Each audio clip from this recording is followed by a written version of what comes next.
Hello नमस्कार साथियों, मैं अंशुल अग्रवाल अपने YouTube channel Anshul study point में आप सभी का हार्दिक स्वागत करता हूं।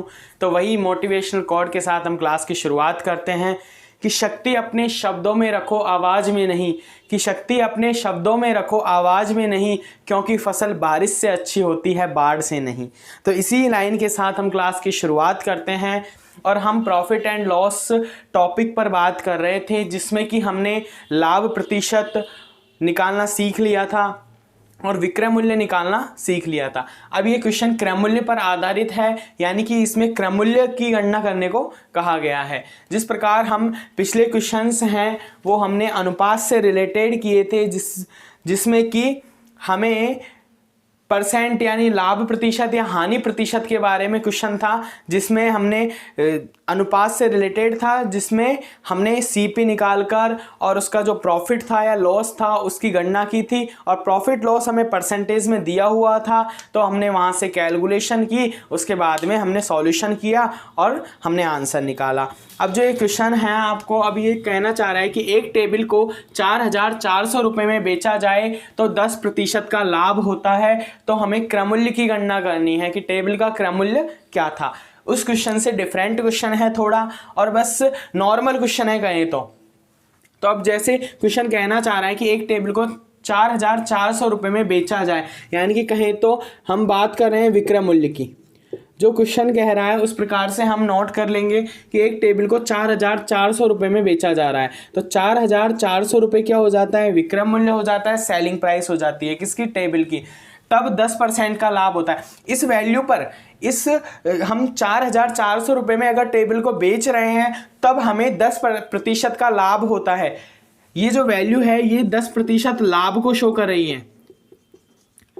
लाभ से बेचने पर 10% लाभ से बेचने पर हमें क्या है कि 4,400 रुपये प्राप्त हो रहे हैं, तो हमें टेबल का क्रय मूल्य पता करना है। तो अब हमें ये बात करनी है कि जो वैल्यू है 4,400 रुपये ये किसके इज इक्वल टू है। जैसा कि हमने परसेंटेज और प्रतिशत वाले टॉपिक में किया था कि हमने कुछ वैल्यूज़ थी जिसे परसेंटेज के इज इक्वल टू किया था, और वहाँ से 1% की वैल्यू निकाल कर जो भी हमसे संख्या पूछी गई थी या किसी भी प्रकार की कोई भी गणना कराई गई थी तो हमने उससे क्या कर दिया था, मल्टीप्लाई कर दिया था और हमें आंसर निकल गया था। तो यहाँ हमें सेलिंग प्राइस दी हुई है 4,400 रुपये, लेकिन ये 4,400 रुपये का जो मीन्स निकल कर आता है ये है कि 10% लाभ पर है। तो 10% लाभ पर है तो स्वयं में कोई भी संख्या हो या मूल्य हो वह स्वयं का 100% होता है। ये बात मैं आपको बता भी चुका हूँ। और क्रय मूल्य जब हम लाभ हानि के टॉपिक को स्टार्ट कर रहे थे तो मैंने यही बताया था कि जब भी हम लाभ की या हानि की गणना करेंगे तो वो क्रय मूल्य पर आधारित होगी। क्रय मूल्य के अकॉर्डिंग ही हम लाभ और हानि है वो कैलकुलेट कर सकते हैं। तो अब हम जब लाभ की बात करेंगे कि 10% लाभ से बेचने की बात कही गई है, तो इस वैल्यू को पता करना है कि 4,400 रुपये किसके इज इक्वल टू है। तो यहाँ जब क्रय मूल्य है वो तो क्या है, सीपी स्वयं का 100% होता है, 100% होता है। और क्रय मूल्य में हम लाभ को अगर ऐड कर देते हैं यानी कि सीपी में हम प्रॉफिट क्या कर देंगे, प्लस कर देंगे, तो हमें क्या प्राप्त होगा, एसपी प्राप्त होगा, यानी कि सेलिंग प्राइस विक्रय मूल्य प्राप्त हो जाएगा। कब, सीपी में हम प्रॉफिट ऐड कर देंगे। तो जब हमें सीपी का पता नहीं है लेकिन एसपी पता है और प्रॉफिट का परसेंटेज पता है कि 10% लाभ पर है, तो यहाँ क्या करेंगे हम कि हमें सीपी क्या है, 100% मानना है। हमेशा कोई भी संख्या होती है और स्वयं का 100% होती है, इसी प्रकार सीपी क्या होगा, हमेशा 100 ही होगा। तो हमें क्या है, 100 मानकर चलना है सीपी। तो अब हमें यहाँ से एक बात पता चली कि ये जो सेलिंग प्राइस हमें दी हुई है ये सीपी प्लस प्रॉफिट है। तो सीपी जब 100% होता है और 10% लाभ है तो इसकी वैल्यू किसके इज इक्वल टू आएगी, इसकी वैल्यू आएगी 110% के इज इक्वल टू। ये बात समझनी है बस, उसके बाद में क्वेश्चन अपने आप सॉल्व है। हमें कुछ भी नहीं करना है, फिर तो हमें कैलकुलेशन करनी है और क्वेश्चन आराम से इजी वे में सॉल्व हो जाएगा। बस हमें इसे बात को ही पता करना था कि ये 4,400 रुपये हैं वो किसके इज इक्वल टू हैं, हमने टेबल को 4,400 रुपये में बेचा है 10% लाभ पर, तो ये वैल्यू है वो 110% की वैल्यू है। इसमें क्रय मूल्य है प्लस 10% टेबल पर जो प्रॉफिट हुआ है वो ऐड है, ये दोनों मिलाकर ही 4,400 रुपये है। तो यहाँ से हमें पता चली कि 110% का मतलब 4,400 रुपये। अगर हम अब इससे क्वेश्चन को आगे देखते हैं तो बेसिक कॉन्सेप्ट के साथ करें तो 110% के इज इक्वल टू में 4,400 रुपये, यहाँ से 1% की वैल्यू निकालेंगे और हमें पूछा क्या है क्रय मूल्य, और क्रय मूल्य क्या बताया था मैंने 100% होता है, तो हम 100 से मल्टीप्लाई कर देंगे। जैसे कि इस क्वेश्चन को करते हैं, अब यहाँ से हम 1% की वैल्यू निकालनी है, तो 1% की वैल्यू के लिए हम क्या करेंगे, प्रतिशत में हमने सीखा था कि 4,400 है, अपॉन में 110 कर देंगे, तो यहाँ से 1% की वैल्यू आ जाएगी, कितनी आ जाएगी 40, और हमें क्या चाहिए 100% की वैल्यू चाहिए, क्रय मूल्य चाहिए, तो यहाँ से आंसर आ जाएगा कितना 1% की वैल्यू 40 प्लस 100%, तो यहाँ से कितना आ जाएगा 4,000 रुपये आंसर। अब ये कैलकुलेशन हमने की है एक बेसिक कॉन्सेप्ट के साथ की है, जबकि अब हम इसे डायरेक्ट भी कर सकते हैं जब हमें पता है कि 4,400 रुपये 110% के इज इक्वल टू हैं। तो ये तो बेसिक कॉन्सेप्ट जो प्रतिशत वाले टॉपिक में मैंने समझाया था उसके अकॉर्डिंग हमने आंसर निकाला है। अब हम डायरेक्ट निकालते हैं इसका आंसर, और डायरेक्ट इजी वे में कुछ भी नहीं करना है। ऐसे क्वेश्चंस में जब परसेंटेज के इज इक्वल टू में वैल्यू हो तो जो रियल वैल्यू है उसे अपॉन में परसेंटेज को, और जो भी क्वेश्चन में पूछा गया है, क्वेश्चन में क्या पूछा है क्रय मूल्य पूछा है, और क्रय मूल्य को कितना मान रहे हैं हम 100%, तो क्या करेंगे 100 से मल्टीप्लाई, और जो ये आंसर आएगा वो हमारा डायरेक्ट क्या होगा क्रय मूल्य होगा। तो यहाँ से क्या करेंगे 10 से 10, यहाँ से कितना आएगा 40, वही मल्टीप्लाई करने पर कितने 4,000 यानी कि 4,000 आंसर, 4,000 रुपये आंसर। तो ये सॉल्यूशन हमने बहुत ही कम टाइम में भी कर लिया और इजी वे में भी कर लिया। बस हमें ध्यान रखना है एक नॉर्मल सा कैलकुलेशन है और कुछ भी नहीं है इसमें। जब सेलिंग प्राइस है वो प्रतिशत लाभ पर बेचने पर है, तो हमें पता चल गया कि 110% की वैल्यू 4,400 रुपये है। वहाँ से हमने 4,400 अपॉन में 110%, जितनी वैल्यू है उसे अपॉन में लिखेंगे, और क्वेश्चन में पूछी जाने वाली बात है उसे 100 क्यों लिखा है, क्योंकि क्रय मूल्य को हम 100 मान रहे हैं, इसलिए 100 लिख दिया और इसे मल्टीप्लाई कर दिया, यहाँ आंसर आ गया। तो इस प्रकार के क्वेश्चंस हैं, और आगे नेक्स्ट इसी प्रकार के क्वेश्चंस हम देखते हैं। ये समझ में आ गया होगा आपको क्वेश्चन। आगे नेक्स्ट क्वेश्चन है, एक पंखे को 3,400 रुपये में बेचने पर 3,400 रुपये में बेचने पर 32% की हानि होती है।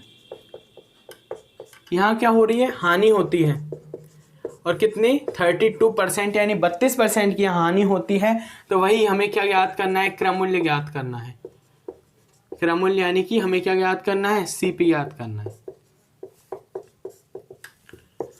सीपी हमें ज्ञात करना है, और एक पंखे को 3,400 रुपये में बेचा जा रहा है, कब 32% हानि पर, तो वही ये सेलिंग प्राइस हो जाती है, और सेलिंग प्राइस कितनी है 3,400 रुपये है, और ये कब है 32% हानि पर बेचने पर, हानि पर बेचने पर। पिछले क्वेश्चन में क्या हुआ था, लाभ हुआ था 10% का, इसमें क्या है 32% की क्या है हानि है, उसके बाद में वैल्यू है वो 32% हानि के बाद की वैल्यू है कितनी 3,400 रुपये। तो अब हमें ये पता करना है कि ये वैल्यू किसके इज इक्वल टू है, वही पिछले क्वेश्चन की तरह। तो इस वैल्यू को हम पता करेंगे, तो किस प्रकार पता करेंगे, क्रय मूल्य कितना होता है 100% होता है, उसमें से क्या हुआ 32% की हानि हो गई है, तो 100 माइनस 32 इज इक्वल टू में कितना आ जाएगा 68%। तो ये 68% की वैल्यू किसके इज इक्वल टू है 3,400 की। तो यहाँ से हमें एक बात पता चली, बस ये कैलकुलेशन है, इसे हमें पता करना है और कुछ भी नहीं है इसमें। नॉर्मल क्वेश्चन है जैसा हम परसेंटेज में करते आ रहे हैं। इस क्वेश्चन में बस लाभ हानि की बात कही गई है, वहाँ कमी या वृद्धि की बात कही गई थी कुछ क्वेश्चनों में। तो ये क्वेश्चन उसी प्रकार के हैं, बस हमें इनमें ये ध्यान रखना है कि हमें सेलिंग प्राइस की बात क्वेश्चन में पूछा क्या गया है, सेलिंग प्राइस पूछा गया है या क्रम मूल्य पूछा गया है या विक्रम मूल्य पूछा गया है, लाभ परसेंट पूछा गया है, तो हमें ये बात ध्यान में रखनी है बस। तो यहाँ से हमें वैल्यू पता चली कि 3,400 रुपये का मतलब कितना हो जाता है 68%। अब हम इसका सॉल्यूशन करेंगे, 3,400 रियल वैल्यू हो गई, अपॉन में 68% की वैल्यू है इसलिए, और इनटू में क्या करेंगे, क्या पूछा है, क्रम मूल्य पूछा है यानी कि 100 से मल्टीप्लाई, और यहाँ सॉल्यूशन करेंगे। तो इसका डिवाइड करेंगे कितनी बार, 2 का 34 बार, ये 50, 34 से कितनी बार 100 बार, 100 का मल्टीप्लाई करेंगे 50 से, और ये आंसर आ जाएगा हमारा कितना 5,000 रुपये आंसर। 5,000 रुपये क्या था, क्रय मूल्य था पंखे का, जिस पर 32% हानि होने पर 3,400 रुपये में बेचा गया है। बस ये क्वेश्चन है और कुछ भी नहीं है। तो यहाँ से हमें क्या है, वैल्यू पता करनी है कि किसके परसेंट में इज इक्वल टू में ये वैल्यू है, और वहाँ से हमें क्या है, वैल्यू अपॉन परसेंटेज, जितनी भी परसेंटेज में वैल्यू है इनटू जो भी क्वेश्चन में पूछा गया है। यहाँ क्रय मूल्य पूछा गया है तो क्रय मूल्य हमने 100 माना है तो 100 से मल्टीप्लाई करते हैं। और हमेशा ये बात ध्यान में रखनी है कि हमें हमेशा क्या है, क्रय मूल्य को, सीपी को क्या मानना है, 100 ही मानना है। ये बात हमेशा याद रखना कि सीपी जो क्रय मूल्य है उसे हमें 100 मानना है, उसके अकॉर्डिंग ही हम विक्रम मूल्य या एसपी की है वो कैलकुलेशन करते हैं। तो ये समझ में आ गया होगा ये क्वेश्चन। आगे नेक्स्ट क्वेश्चन पर चलते हैं। अब ये क्वेश्चन नॉर्मल क्वेश्चन है, आप आसानी से इन क्वेश्चनों को कर सकते हैं।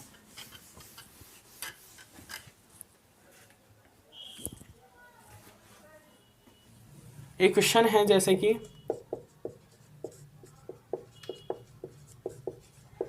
किसी वस्तु को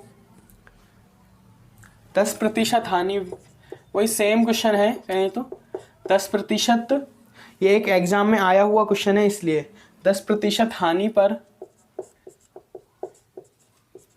बेचने 10% हानि पर बेचने से 45.45 रुपये प्राप्त होते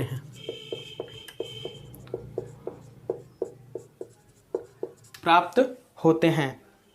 तो वही क्रम मूल्य ज्ञात करना है। क्रम मूल्य क्या होगा,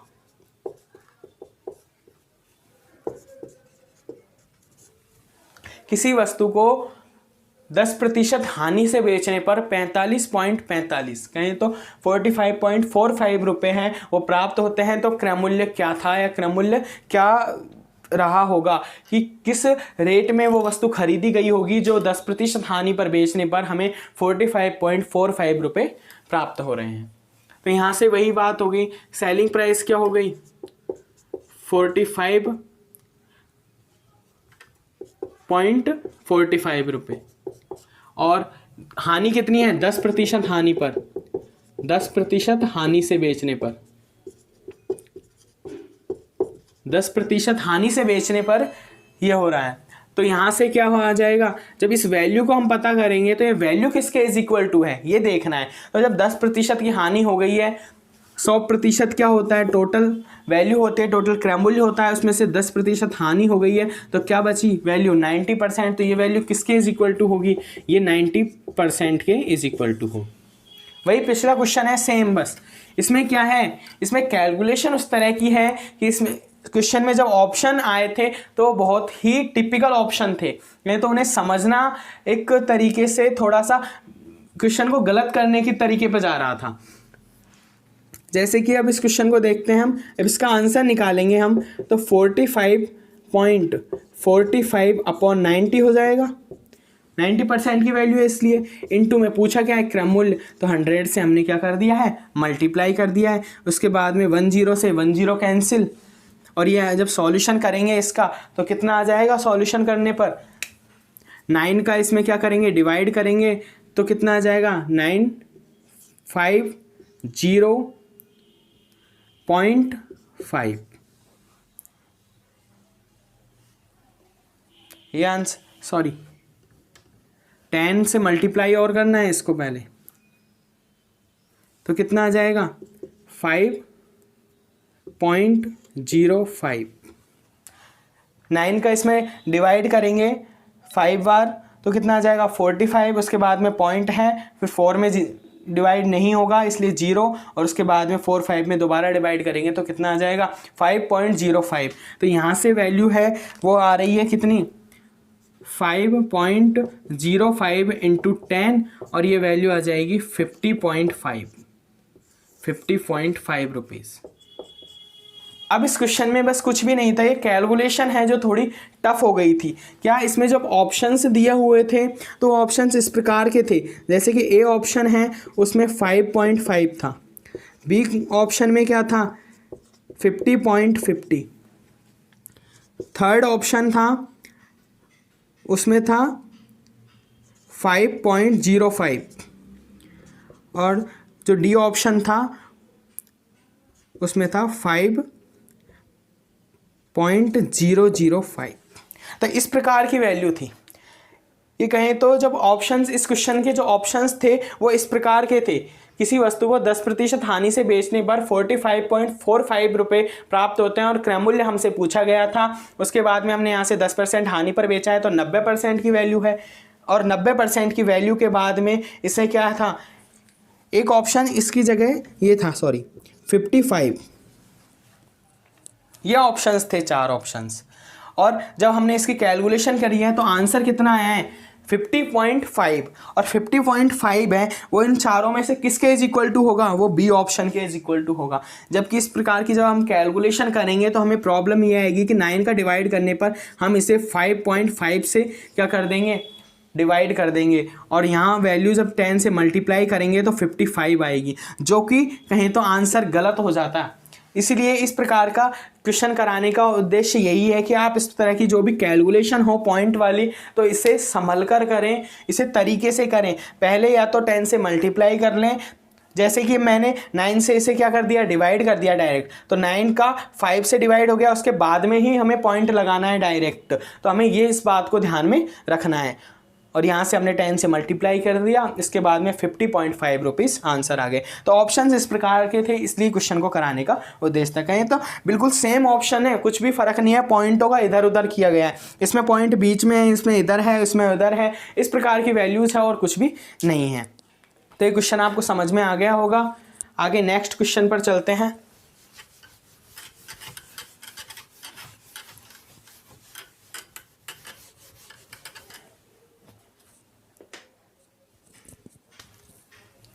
एक क्वेश्चन है, किसी वस्तु को 15% की हानि से बेचने पर 3,400 रुपये प्राप्त होते हैं। 3,400 रुपये प्राप्त होते हैं, तो उसे 5% लाभ प्राप्त करने के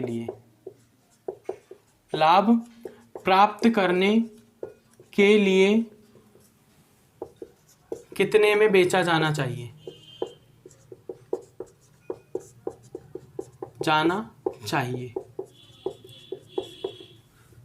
अब इस क्वेश्चन को आपको क्या है, बस पिछले क्वेश्चन की तरह ही है और कुछ भी नहीं है। इसमें जो वैल्यू पूछी गई है वो क्या पूछी गई है, वो डिफरेंट है थोड़ी, कि किसी वस्तु को 15% की हानि से बेचने पर 3,400 रुपये प्राप्त होते हैं, तो उसे 5% लाभ प्राप्त करने के लिए कितने में बेचा जाना चाहिए था। यहाँ तक क्वेश्चन पिछले तरह था और हमें डायरेक्ट पूछा गया था कि क्रय मूल्य की गणना करनी है, क्रय मूल्य कितना होता है। जबकि इस क्वेश्चन में क्या कहा गया है कि हमें 5% लाभ प्राप्त करने के लिए, यानी कि उसी वस्तु पर हमें 5% लाभ प्राप्त करना है, तो हमें कितने में बेचा जाना चाहिए। तो क्या करेंगे हम, जब हमें पता है कि ये 3,400 रुपीज़ हैं, वो किसके इज इक्वल टू है ये पता करना है। शुरुआत में तो वही कार्य करना है हमें। तो ये जो सेलिंग प्राइस दी हुई है ये 3,400 रुपये, ये किसके इज इक्वल टू है, ये क्या है 15% की हानि से बेचने पर तो 15% की हानि से बेचने पर 3,400 रुपये है। तो ये वैल्यू हमें पता चली कि किसके इज इक्वल टू है, हम 100 में से माइनस करेंगे 50 तो कितना आ जाएगा 85, यानी कि 85% के इज इक्वल टू है कौन सी वैल्यू, 3,400 रुपये जो है वो किसके इज इक्वल टू है 85% के। तो यहाँ से पता चल गया। अब हमें क्या है, हम जब क्वेश्चन को नॉर्मल तरीके से पिछले क्वेश्चन की तरह कर रहे थे तो क्या करते, 3,400 अपॉन में 85 इंटू में मैंने कहा था कि हमें क्वेश्चन का लिखना है, और क्वेश्चन क्या था उसमें तो डायरेक्ट पूछा गया था कि क्रम मूल्य कितना होगा, तो हमने 100 से मल्टीप्लाई कर दिया। अब यहाँ क्या है कि 5% लाभ प्राप्त करने के लिए उसे कितने में बेचा जाना चाहिए।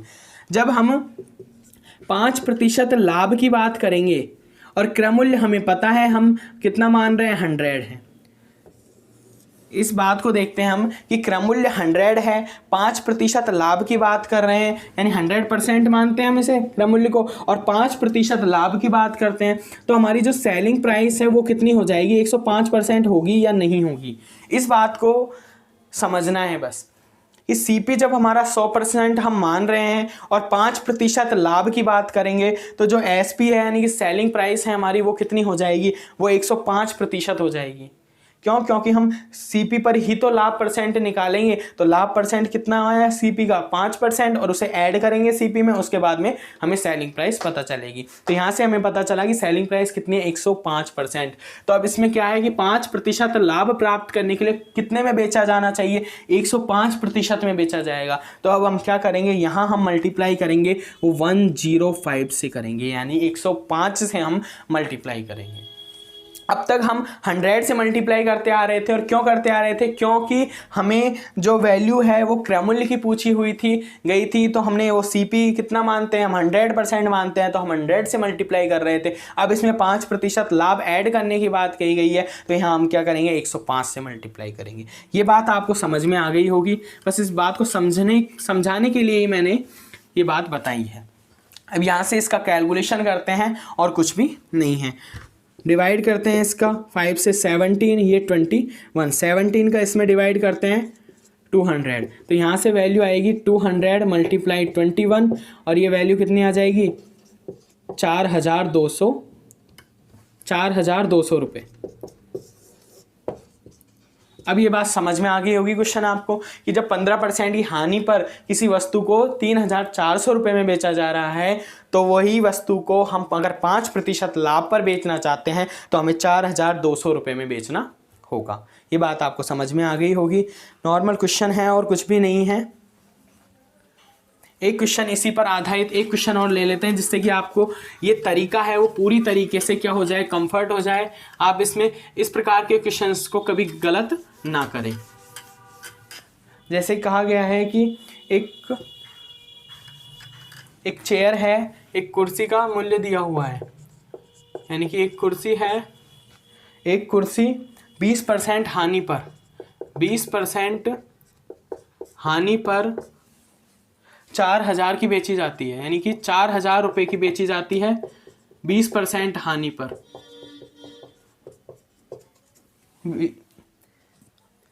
यदि कुर्सी पर लाभ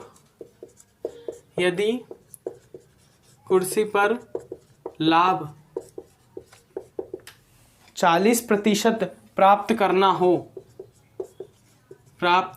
हो तो उसे कितने में बेचना होगा,